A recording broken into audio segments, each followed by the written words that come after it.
Hello, teacher. It's me, Kevin, your former student. Kevin? Oh, Kevin. Of course, I remember you. It feels like just yesterday you were sitting in my classroom. How have you been? I'm doing well, teacher. Guess what? I had the chance to visit the United States this year. I just returned from my trip. That's fantastic, Kevin. I recall you mentioning your travel plans. Congratulations on making that journey. I'm sure you had a wonderful opportunity to put your English skills to the test. Well, yes and no, teacher. I could communicate, but it wasn't quite as smooth as I'd hoped. Oh, really? But you were at an advanced level in English. What exactly seemed to be the issue? Well, you see, teacher, it's a bit different when you're actually there. Native English speakers talk so fast, and I could only catch a few words. It was challenging for me to respond quickly and naturally. I really want to speak English like them, that fast. That's why I've come to you for help. I understand now. So, you're looking to sound and understand English like a native speaker. Don't worry, Kevin, I have a few minutes before my next class. I'm here to help you out. Thank you so much, teacher. I promise I'll be an attentive student. I completely empathize with your frustration, Kevin. Not being able to understand native speakers, despite your English proficiency, can indeed be disheartening. It's discouraging to have to repeatedly ask people to slow down or repeat themselves. But let's take this one step at a time. First and foremost, you must be patient. Getting accustomed to different accents and the way native speakers emphasize certain words or merge sounds takes time. To improve your understanding of native speakers, there are a few key areas we need to focus on. As I mentioned earlier, patience is crucial. Adapting to different accents and speech patterns is a gradual process. I understand that, but it's just so frustrating when I can't keep up with conversations. I can appreciate your frustration, Kevin, but remember that language acquisition is a journey, not a race. Alongside patience, it's essential to actively practice listening to native English speakers. I suggest watching English language movies, TV shows, and listening to podcasts or audiobooks featuring native speakers. Immersing yourself in the language as much as possible will help you immensely. Those are great suggestions. I'll definitely give them a try. Could you please explain more about the linking and elision techniques you mentioned earlier? Certainly, Kevin. Let's delve into that. Often, when a word ends with a consonant and the next word starts with a vowel in a sentence, native speakers link them together, almost like combining them into a single word instead of two separate ones. For instance, if I say, most of it was open, without linking, it can sound quite choppy. However, when we utilize linking, we join the S sound at the end of most to the O at the beginning of, making it most of. Then, we further link the V sound at the end of to the I at the start of it, making it most of it. Essentially, we're transferring the final consonant sound of the first word to the beginning of the second word, effectively merging them into one continuous, smooth-sounding word. It sounds like a single word with no breaks. Would you like to try saying it together? Absolutely, let's give it a shot.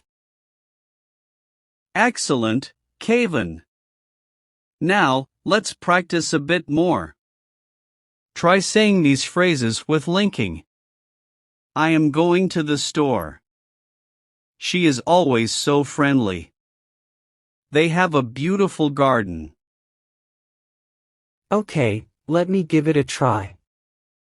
I'm going to the store. She's always so friendly. They have a beautiful garden. Very well done, Kevin.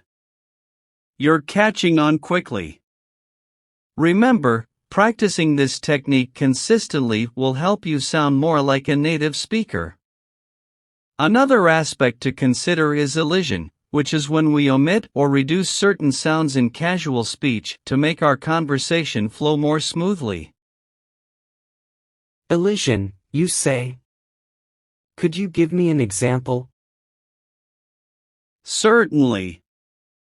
One common example of elision is when native speakers drop the T sound in the word better in casual conversation. So, instead of pronouncing it as better, they might say it as beer, almost blending the two T sounds together.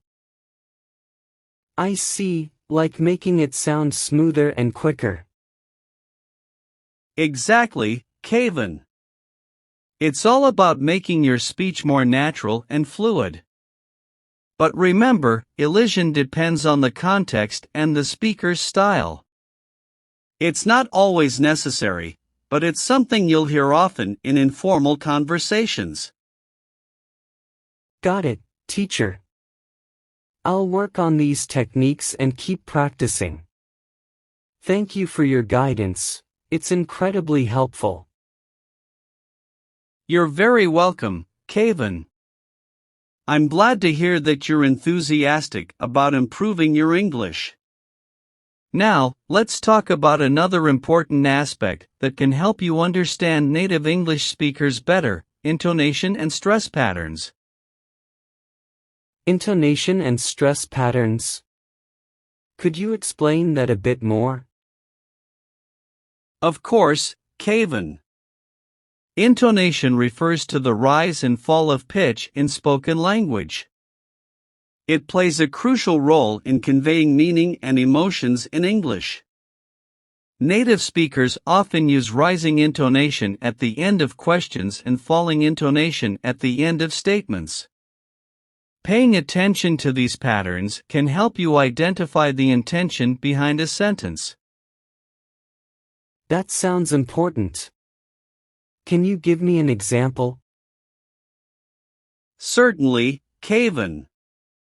Consider the sentence, "You're coming to the party." If it's spoken with rising intonation at the end, it implies a question, like, "Are you coming to the party?" But if it's spoken with falling intonation, it becomes a statement, like, "You are coming to the party." Understanding these pitch variations can help you discern questions from statements in fast-paced conversations. That's really useful.